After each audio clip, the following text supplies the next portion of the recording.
What's up, Compassion? My name is Jordan, and I'm the student pastor at our Effingham campus, and I'm so excited to join you in the middle of the summer, and we're so glad that you're with us. Now, speaking of summer, little dad joke here, I have some hot takes for you, okay? And here's one of them, right? It's summer. I think that summer is one of the most overrated times of the year. Like, I get it when we're kids in middle school and high school because you get out of school for 2 to 3 months, and it's great. We do our normal lives, except for the fact it's 1,000 degrees outside. You know, things like this that sound awesome, but then when you start doing them, they're not as cool, right? Like, I remember the first time I went on a cruise, and I know I'm going to sound a little bougie here, but whenever I went on my first cruise, my buddies were like, hey, let's go. There's all kinds of stuff to do. So I'll never forget the first morning that I woke up and went on the cruise. So I get ready and I bathe in sunscreen, because if I don't bathe in sunscreen, I come out like Patrick the Star. I mean, bright red, okay? So we go to the pool and I'm ready to hang out with my friends and all these people. And then I realized something. There's thousands of people on this boat, right? It's a huge boat. And a tiny pool, kind of like the one that you see right now. Not as awesome. I literally remember sliding in with my friends being like, oh yeah, this is so cool. And it wasn't. And then they're like, okay, you got the days at sea, whatever, but you get to go to all these places until they kick you off the boat at 11 o'clock. And they're like, hey, you got to be back by 4. And I'm like, 4? I only get to see this for 3 or 4 hours? Are you serious? And then if you don't get back, the boat will literally leave you. YouTube it. Boats leave, people just standing there on the dock, right? And the next one, I'm really going to fire some people up, but I really believe it. Disney, completely overrated, right? You go in thinking you're going to see this beautiful castle, and all you do is see a bunch of people's heads, right? Or whenever you look at Instagram and Facebook, you look at all these smiling photos and happy families, that's filtered. I've never seen a dad with kids smile at Disney. I see him sweaty, kids are crying, he's crying, wife's crying, he's carrying everybody. No thanks. No, I went a few years ago, happiest place on earth. No, I overpaid for mediocre food, stood in long lines, but I did love the people that I went with. And it's also kind of I don't know about you, I love the idea of an all-you-can-eat buffet. I go to town, right? But the more I go to town, the more terrible that I feel about myself. What seemed like a great idea, I now regret, because then I get on social media or I start Googling what I used to look like, and I'm like, okay, time to get in shape. Until I realize, instead of having all I can eat Chinese food, I eat just plain chicken, rice, and broccoli almost every meal. The idea of getting in shape sounds fantastic, but what it takes to do that is not so awesome. And here's the point. There's things in our lives that sound really, really great, and they sound good, and we want to jump in, and we want to do those.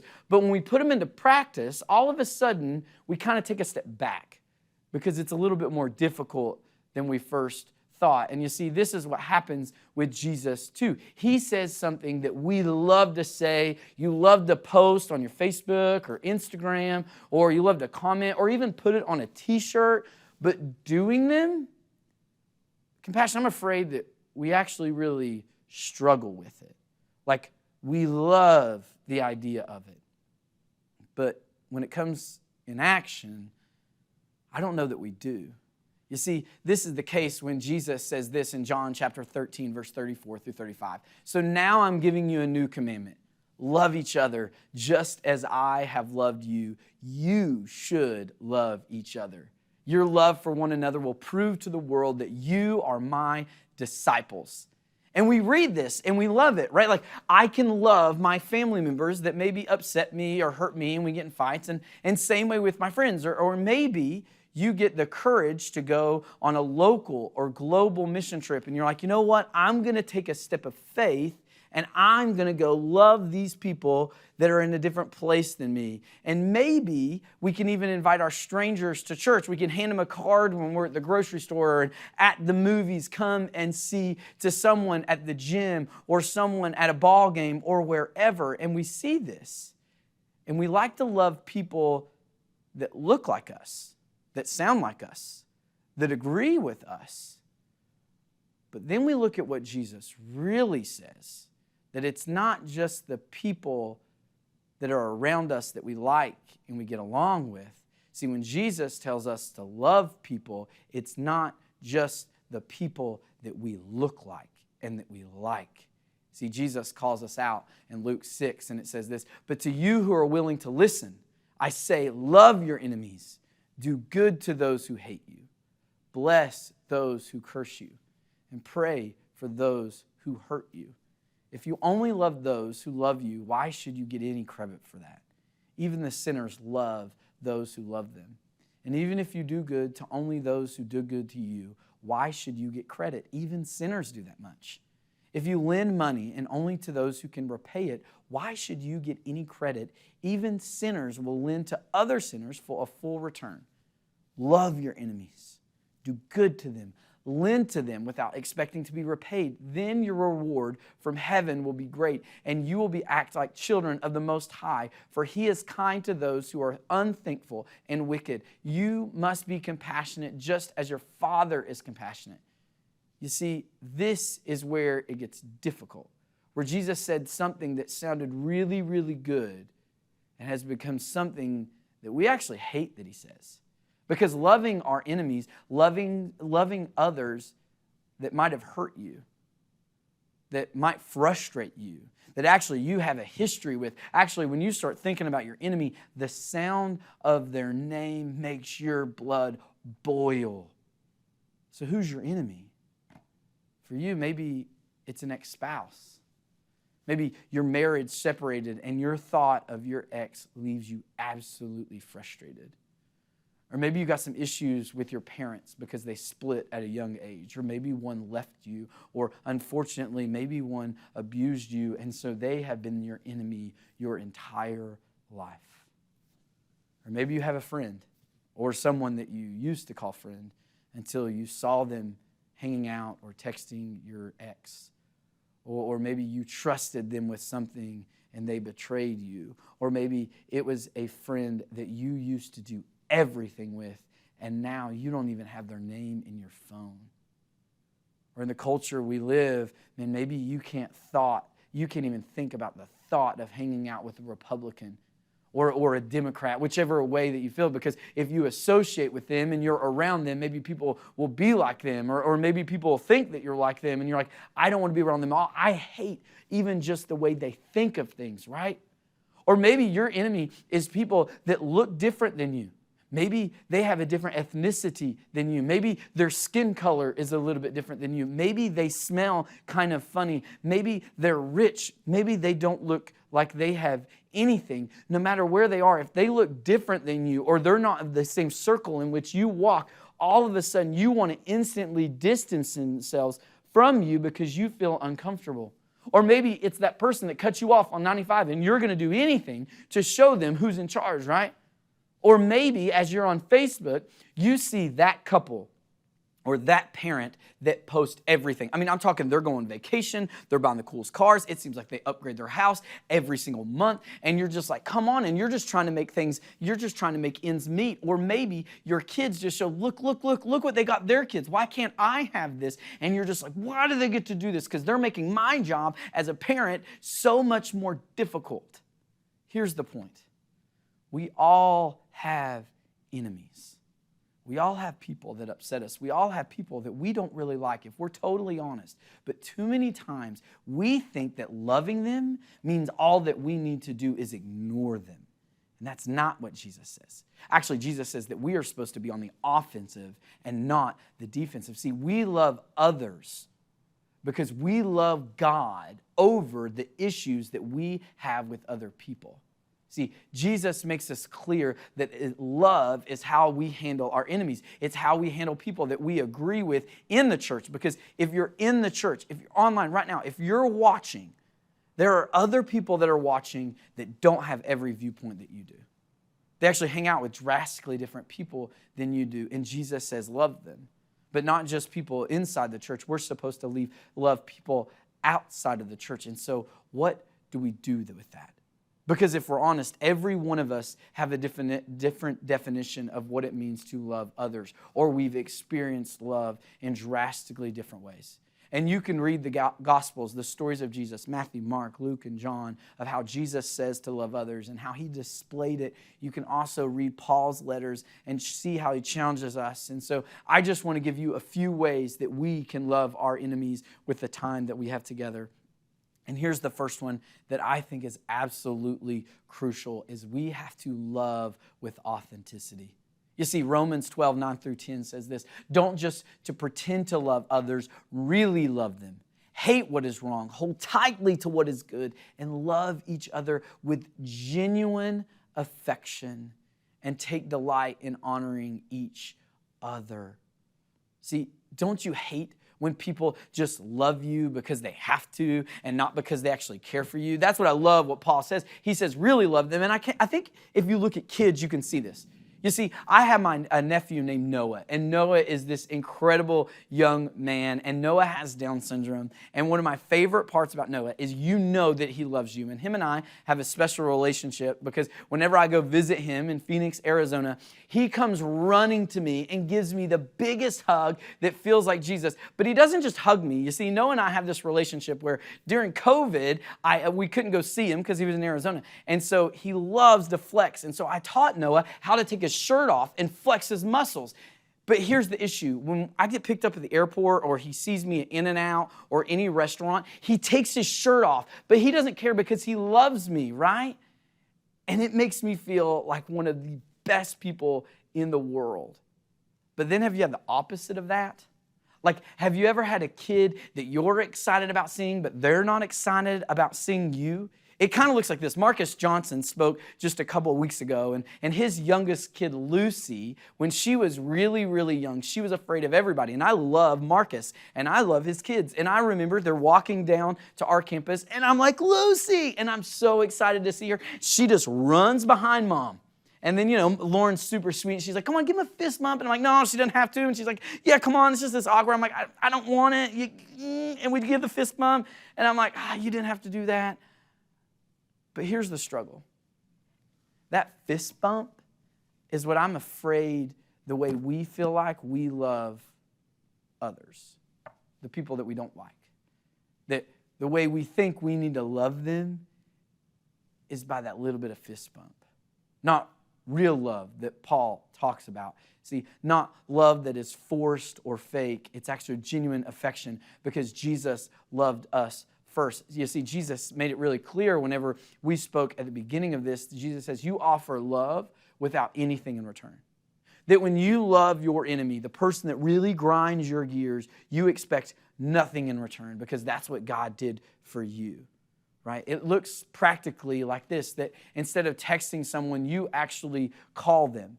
Right? Whenever you see a post on Facebook or you know they're going through something, you pick up the phone and call them or FaceTime them or ask them to go get coffee or to sit down with them. Or maybe this, have you ever told somebody, hey, let me pray for you, but you really didn't pray for them? Or they text you and say, hey, will you pray for me because I'm going through this? What would it look like if you stopped in the middle of Walmart, in the middle of Target, in the middle of a ball field or a practice, and you said, hey, can I pray for you?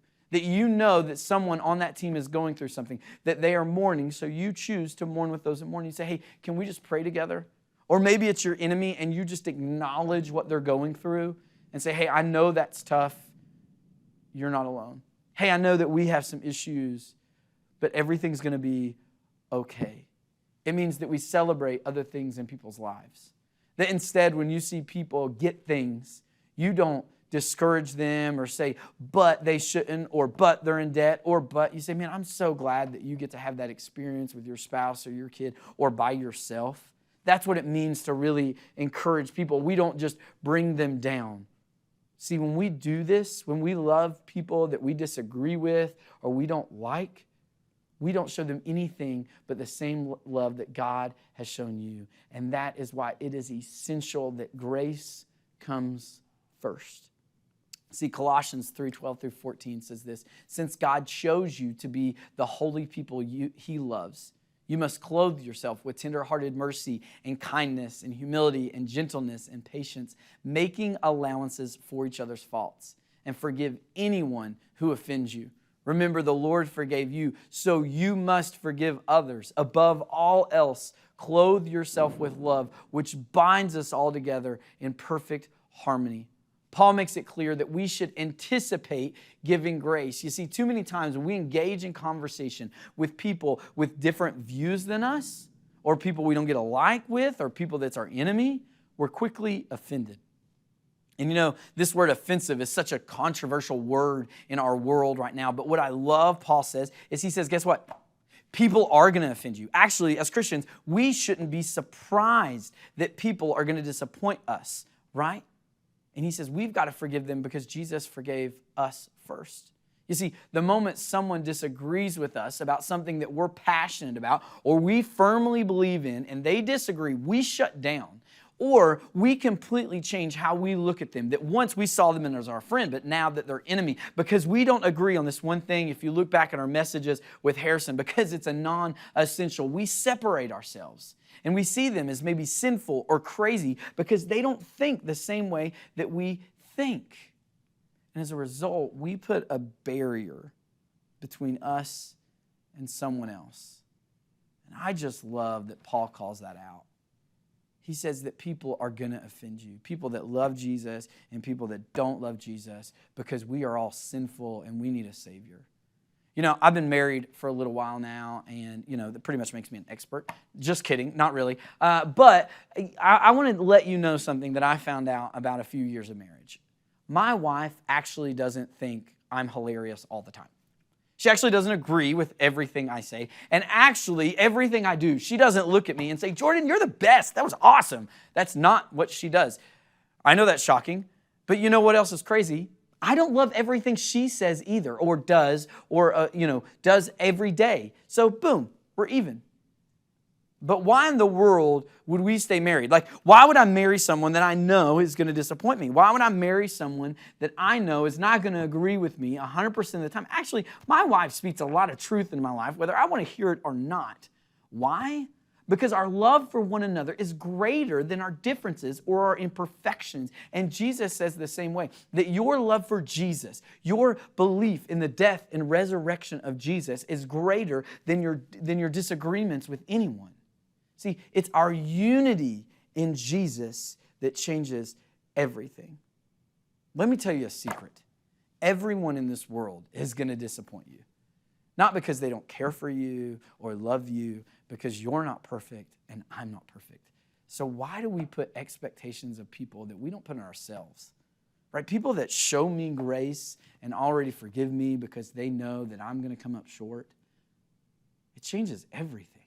I'm like, wow, you get it, that life happens. And it's not that I don't love you or I don't care for you. It's just maybe I'm struggling and going through a hard time. And so you should not be surprised either when people let you down.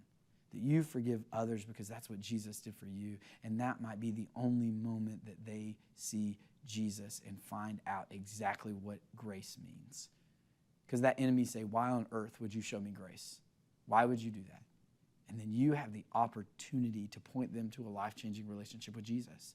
That you can share the gospel.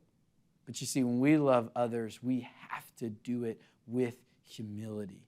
You see, Jesus' brother James says this, my dear brothers and sisters, take note of this. Everyone should be quick to listen, slow to speak, and slow to become angry. See, sometimes listening to our enemies or the people that really bother us is the most loving thing we could ever do. See, most of the time, our way of loving people is trying to prove to someone else they're wrong and you're right and to get them on your side. So sometimes the best thing you can do is just listen. Because believe it or not, it's possible to listen to someone and not agree with them. But too many times we're afraid that if we listen to them, if we take time at a table or on the phone to listen and people know that, they're going to think we associate with them and we believe the same thing. But that's not true. What it actually shows is, hey, I care about you as a person and I value what you think, even though I may not think the same thing you do. Think of some of your best friends. Why do you go to them? Because they probably listen to you. We all love to be listened to because what that does is show us that we are valued. See, Jesus gives us a tip when he says, be slow to speak and truly listen. Don't just listen until there's something to say. right? Allow others to speak up. Most of the time we hear things, we're just waiting for our rebuttal. Like we're ready to just jump back. And Jesus says, don't do that. James says, hey, listen.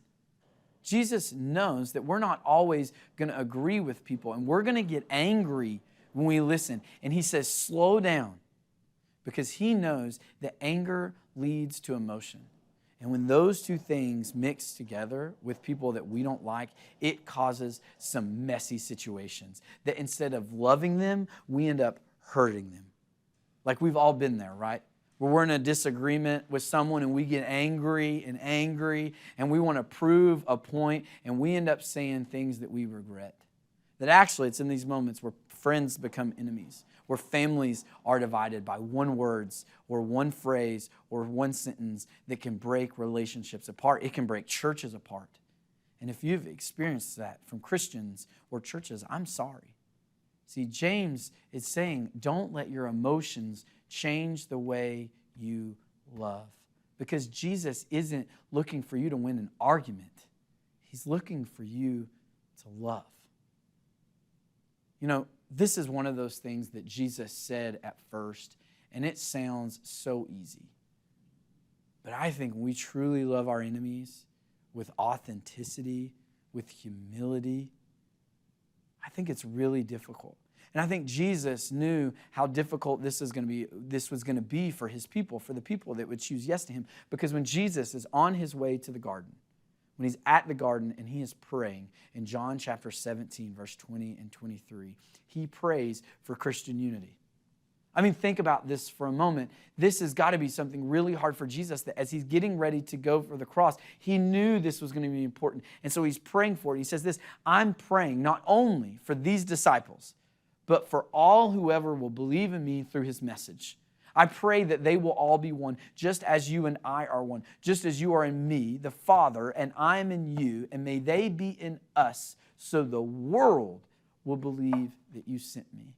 I have given them the glory that you gave me, so they may be one as we are one, and I am in them, and you are in me. May they experience such perfect unity that the world will know that you sent me and that you love me as much as you love them. Because Jesus showed us true love first for dying for our cross, for our shortcomings, and overcame death through his resurrection. That is the greatest love of all mankind. And because Jesus freely gave that, he tells us to go and give grace and love to other people. Compassion. This is one of those things that we can say, but do we actually do? Do we do it to the people that we struggle with? Do we do it to the people that really make us angry? Can we really go to the people that have hurt us and choose to love them? Yes, we can. Because God promises he will be with us. And if Jesus prayed this prayer of unity and love before he went to die for us, it mattered so much to him. That in this moment, he knew how heavy this was. But my fear is that loving others has just become a post. It's just become something that we say rather than what we actually do. That we do the bare minimum. We do the fist bump. Instead of loving people with our heart. Loving them the way that God loves us. So compassion. Will you go and love others? Will you point others to God's glory and his grace and his Son so that we can send others on a life-changing relationship with him? Jesus has said to do hard things. But will we trust him and do those hard things? Pray with me. God, thank you. God, thank you for loving us first. Thank you for showing us what love is. And God, my prayer is simply this, that we wouldn't love those that we're just comfortable around or maybe that really bother us, God, that we would name our enemies and that we would love them the same way that you loved us. But God, let it not be a fake love. Let it be a real love that could only come from you. Give us the opportunity to show love and point them to the gospel so that they could be changed by you. God, send us on mission. Would you actually put an enemy or someone we disagree with in our life this week, and we just be obedient. God, they may not love us back, and that's okay. God, let us show your love this week.